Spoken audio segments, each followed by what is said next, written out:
नमस्कार। RLP chief Nagaur के सांसद हनुमान बेनीवाल खुद एक युवा तुर्क है और युवा तुर्क होने के साथ साथ युवाओं की बातों को, युवाओं की प्रॉब्लम्स को, युवाओं के आंदोलन को पूरी तरीके से समर्थन देने में कसर नहीं छोड़ते हैं।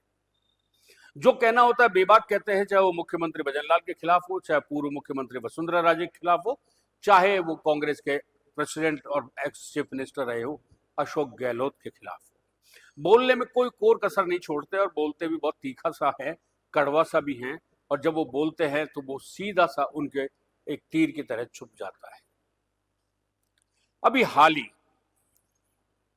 राजस्थान के लोगों को सबको पता होगा कि कांग्रेस के साथ में आरएलपी का अलायंस भी रहा है, लेकिन राजस्थान के अंदर पिछले विधानसभा चुनाव के अंदर जिस तरीके की स्थितियां बनी वो हनुमान बेनीवाल के लिए निराशाजनक रही।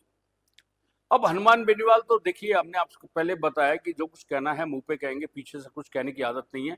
जो कुछ आंदोलन करना है सामने से करेंगे, पीठ पीछे किसी के छोरा घोंपने की हनुमान बेनीवाल की आदत में नहीं है। यही कारण है कि इतने कम समय में एक अकेले व्यक्ति ने जिस तरीके से राजस्थान विश्वविद्यालय छात्र संघ का चुनाव अपने निर्दलीय दम पे लड़कर अब इस मंजिल तक पहुंच गए कि उनकी पार्टी को एक सांसद भी मिल गए और एक आधार भी बन गया। अभी एक पिछले दिनों एक कार्यक्रम के दौरान आरएलपी चीफ हनुमान बेनीवाल पूरी तरीके से कांग्रेस पे गरजे, और कांग्रेस पे गरजे ही नहीं, बहुत बुरी तरीके से गरजे। अब आप देखिए, कांग्रेस के अंदर उन्होंने साफ तौर पे कहा कि कांग्रेस को यही पता नहीं है कि कांग्रेस का दूल्हा कौन है, और दूल्हा कौन है ये भी आप सोच के देखिए, समझ में नहीं आता। हर कोई आदमी दूल्हा बनने के लिए तैयार बैठा हुआ है। कांग्रेस के अंदर दूल्हा सचिन पायलट है, वो अपने सपने देख रहे हैं। अशोक गहलोत दूल्हा है, वो अपना छोड़ना ही नहीं चाह रहे। इधर से गमछे वाले बाबा यानी पीसीसी चीफ गोविंद सिंह डोटासरा नए दूल्हा हैं। इसके अलावा प्रतिपक्ष के नेता टीकाराम जूली भी एक नए दूल्हा है। यानी कांग्रेस के अंदर हर आदमी एक दूल्हा बना जा रहा फिर रहा है। तो कांग्रेस की स्थिति तो एक द्रौपदी की तरह हो गई जिसके कई पति हैं। इसके कई मायने निकले जा रहे हैं कि उन्होंने ऐसा कहा, इसके अर्थ क्या है, क्योंकि कांग्रेस के पास में कोई फिलहाल लीडर है ही नहीं कि वो जिसका कांग्रेस के कार्यकर्ता अनुसरण करें, फॉलो करें।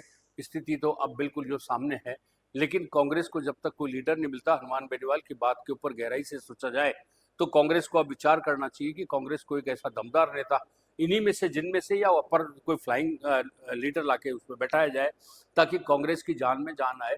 वरना कांग्रेस जिस तरीके से नीचे ग्राफ गिरता जा रहा है, लोगों में पकड़ कम होती जा रही है, कार्यकर्ता छिटक कर भागे जा रहे हैं, कार्यकर्ताओं को सुनने वाला कोई नहीं है। ऐसी स्थिति के अंदर कांग्रेस के लिए आगामी दिनों के अंदर जो भविष्य है उसके ऊपर एक नहीं कई सवाल खड़े होंगे, और इसी बीच आरएलपी अपनी बढ़त बनाने में कामयाब होगी, क्योंकि आरएलपी का बिल्कुल सीधा टारगेट जो होता है वो कांग्रेस के ऊपर है और कांग्रेस के नेताओं पर है, और वो पूरी तरीके से उस टारगेट को बनाने में काम करते हैं। क्योंकि पिछले जो चुनाव हुआ है विधानसभा का, उसमें कांग्रेस ने आरएलपी के कई प्रभावी और मजबूत जो दावेदार थे उनको अपनी पार्टी में शामिल करके टिकट दिया और उनकी पार्टी को तोड़ने का काम किया। हनुमान बेनीवाल उससे काफ़ी खफा हैं, और यही खफा होने का कारण है कि आने वाले दिनों के अंदर निश्चित रूप से राजस्थान की राजनीति के अंदर एक कुछ आमूलचूल बदलाव ही नहीं होंगे, बल्कि राजनीति के खेल, राजनीति की चौसर और राजनीति के पासे देखने को मिलेंगे राजस्थान की जनता को। आप बने रहें हमारे साथ, हम आप यूं ही आपको अपडेट देते रहेंगे।